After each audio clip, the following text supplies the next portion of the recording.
मोदी सरकार संसद में परिसीमन बिल लाने की तैयारी कर रही है, लेकिन इस बीच विपक्ष के पास 7 सबसे अहम मुद्दे आ चुके हैं। ऐसे मुद्दे जो कि सदन में मोदी सरकार की हालत खराब कर देंगे।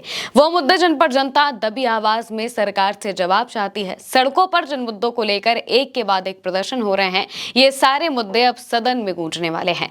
विपक्ष के वो मुद्दे क्या हैं और सरकार इस मानसून सत्र कौन से बिल लाने वाली है, सब बताएंगे आपको इस वीडियो में। सबसे पहले तो विपक्ष के 7 मुद्दों की बात कर लेते हैं। इसमें सबसे पहला मामला राम मंदिर चढ़ावा चोरी का है।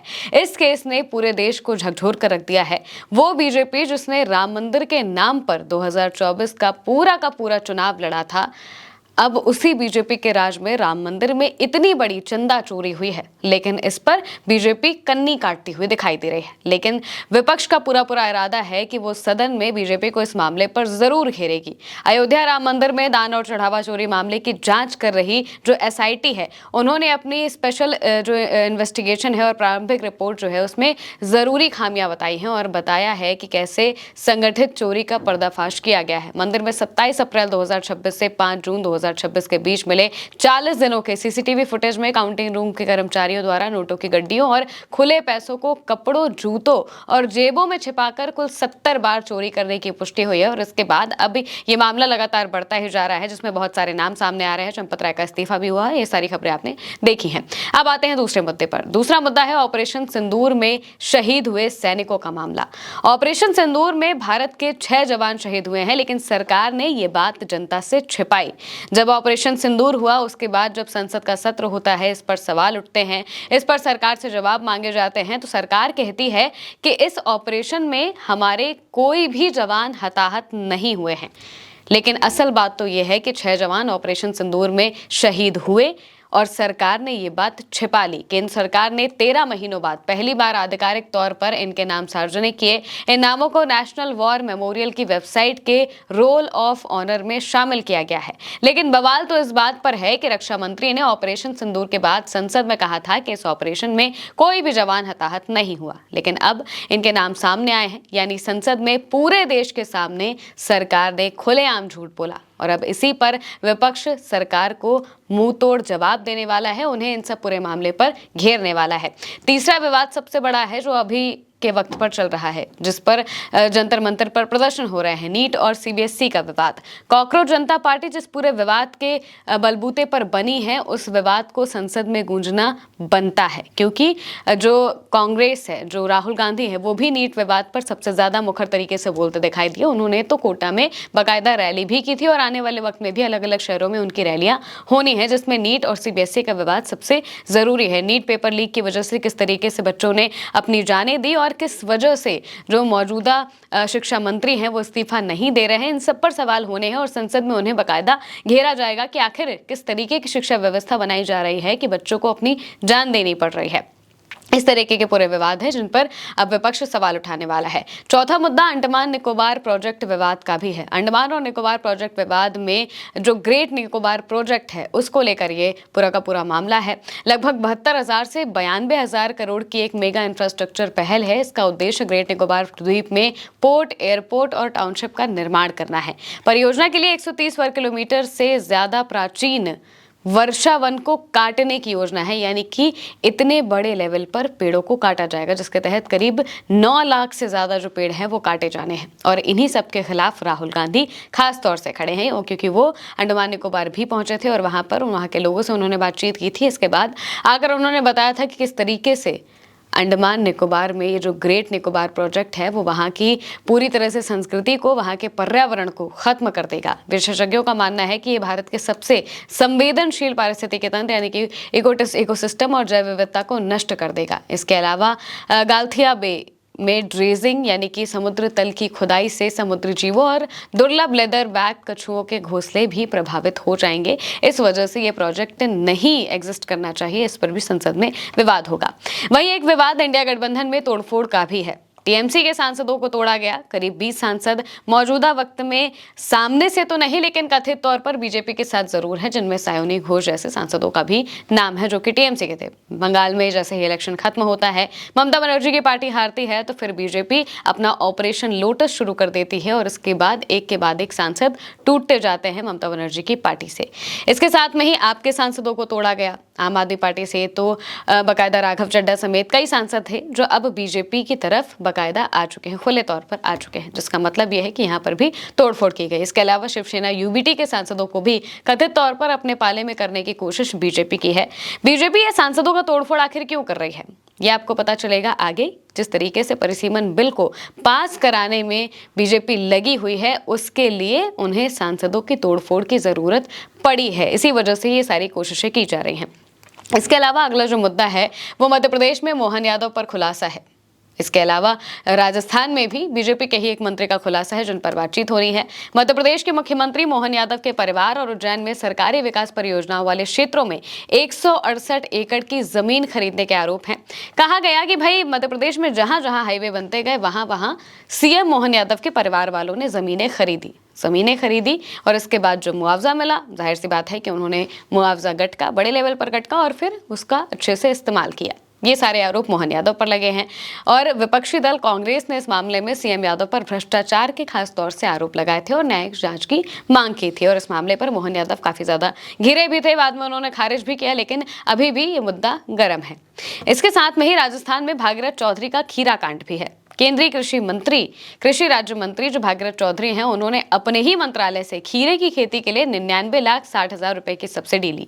विपक्ष इस पर सवाल उठाते हैं, कई आरोप लगा रहे हैं। उन्होंने सब्सिडी मिलने पर सफाई देते हुए कहा था कि वो एक किसान है और उन्होंने सभी नियमों का पालन किया है। ये बात भी मानी कि राजस्थान में पुष्कर के पास उनके निजी फार्म प्रोजेक्ट के लिए कृषि मंत्रालय की एक योजना के तहत उनको 99 लाख रुपए की सब्सिडी मिली थी। हालांकि उन्होंने ये भी कहा कि उन्होंने सरकारी दिशा निर्देशों का पालन किया था, लेकिन सवाल यह है कि अपने ही विभाग से उन्हें सब्सिडी क्यों लेनी पड़ी और अपने ही विभाग से सब्सिडी लेकर वो क्या करना चाहते थे? खुद को बहुत सती सावित्री दिखाना चाहते थे या फिर जो भी उनका मन रहा हो। इसके अलावा एथेनॉल का विवाद बहुत ज्यादा चरम पर मौजूद है, जो कि 7वां मुद्दा है।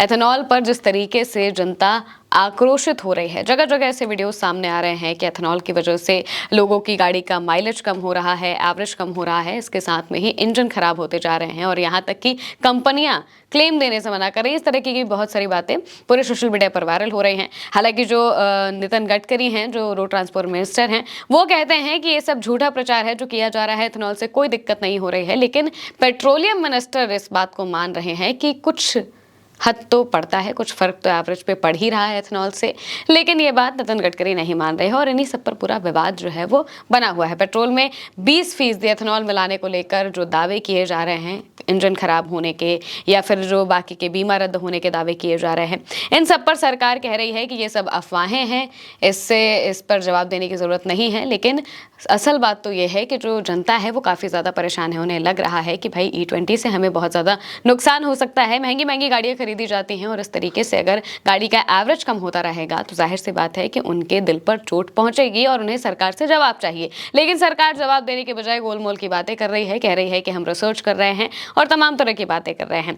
E20 कार्यक्रम वैज्ञानिक रिसर्च और दुनिया के कई देशों के अनुभव पर आधारित है, ऐसा सरकार बता रही है। मंत्रालय का कहना है कि सोशल मीडिया पर फैलाए जा रहे ज्यादातर दावे भ्रामक हैं और वाहन मालिकों को घबराने की जरूरत नहीं है। लेकिन जरूरत कैसे ना हो, अगर सामने से दिखाई दे रहा है कि चीजें बिगड़ रही हैं, लेकिन सरकार को इससे कोई फर्क नहीं पड़ता। अब एनडीए का क्या टारगेट है, ये भी जानना बहुत जरूरी है। एनडीए यानी कि मौजूदा जो भाजपा सरकार है, केंद्र सरकार है, नरेंद्र मोदी सरकार है, उनका टारगेट ये है कि परिसीमन विधेयक हर हाल में पास करा लिया जाए। इससे पहले जब परिसीमन विधेयक लाया गया था तो ये संसद में गिर गया था। इसके जरिए सरकार राज्यों में सांसदों और विधायकों की संख्या 50% तक बढ़ा सकती है। परिसीमन यानी कि डिलिमिटेशन भारत में लोकसभा और राज्य विधानसभाओं के निर्वाचन क्षेत्रों की सीमाओं को जनसंख्या के आधार पर पुनर्निर्धारित करने की प्रक्रिया है। यानी कि मान लीजिए एक जगह पर 100 से ज़्यादा लोग रहते हैं या फिर 100 लोग रहते हैं और वहाँ पर सिर्फ एक विधानसभा है, तो इसे वो बांट कर 2 विधानसभा में बदल देंगे, कहेंगे कि यहाँ पर जनसंख्या ज़्यादा है तो यहाँ पर और विधानसभाओं की जरूरत पड़ जाएगी। इस तरीके से वो बांटने की जो कोशिश है वो करेंगे। इससे विभिन्न राज्यों को उनकी जनसंख्या के अनुपात में लोकसभा सीटें जो हैं वो मिलेंगी और कॉन्स्टिट्यूएंसी बाउंड्रीज को रीड्रॉ किया जाएगा। अब परिसीमन जनसंख्या अनुपात में सीटों का पुनर्वितरण जो करता है, इसमें उत्तर भारत के जो राज्य हैं इन्हें ज्यादा सीटें मिल जाएंगी, दक्षिण भारत के राज्यों को कम सीटें मिलेंगी। इसी वजह से विवाद बढ़ा हुआ है, क्योंकि यहाँ के राज्यों में जनसंख्या वृद्धि काफी तेजी से हुई है, जबकि दक्षिण के राज्य में इतनी बड़े लेवल पर जनसंख्या वृद्धि नहीं हुई है, बहुत नॉर्मल हुई है।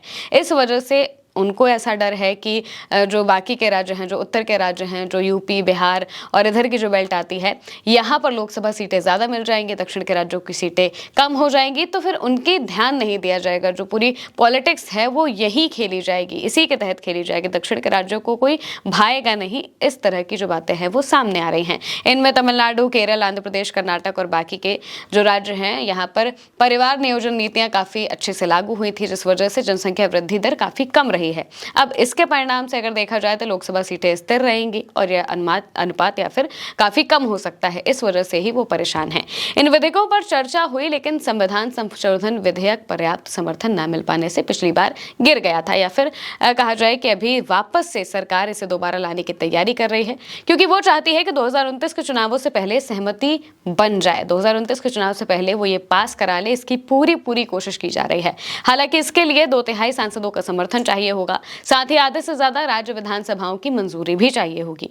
एनडीए की मौजूदा ताकत 319 है, लेकिन विशेष बहुमत के लिए 360 सांसद जरूरी है। अभी एनडीए इनसे 41 दूर है। ममता बनर्जी के गुट वाले 20 सांसद और उद्धव ठाकरे की जो अभी की शिवसेना रही है उससे टूटकर गए 6 सांसदों को अगर मिला लिया जाए तो करीब मौजूदा वक्त में 26 सांसद हैं, जो कि कथित तौर पर बीजेपी के पाले में हो सकते हैं। लेकिन इसके बाद भी बीजेपी को एक बड़ा आंकड़ा चाहिए, जिसके लिए ही वो तोड़फोड़ करने की कोशिश कर रही हैं, ऐसे आरोप लगाए जा रहे हैं। ममता बनर्जी के टीएमसी सांसद हैं कीर्ति आजाद, उन्होंने भी इसको लेकर बाकायदा बयान दिया और उन्होंने कहा कि भाजपा किसी भी तरह से इस विधेयक के लिए संख्या बल जुटाने में व्यस्त है। आजाद ने कहा कि वो हर तरह के हथकंडे अपना रहे हैं। अगर वो 362 सांसदों का समर्थन जुटा लेते हैं तो वो विधेयक ले आएंगे, वरना नहीं। यानी कि अभी भी कोशिश की जा रही है कि इस तरीके से जोड़ तोड़ किया जाए, काम बना लिया जाए और इस विधेयक को पास करा लिया जाए। यानी कि इस बार का संसद सत्र काफी हंगामे भरा होने वाला है। सरकार तो बड़े बड़े मुद्दों पर घिरने वाली है, लेकिन सरकार भी अपना बिल लेकर आ रही है जिस पर विपक्ष हल्ला बोल करेगा। फिलहाल के लिए मेरे यानी महिमा के साथ इस खबर में इतना ही। आप देखते रहिए ओल्ड एज में।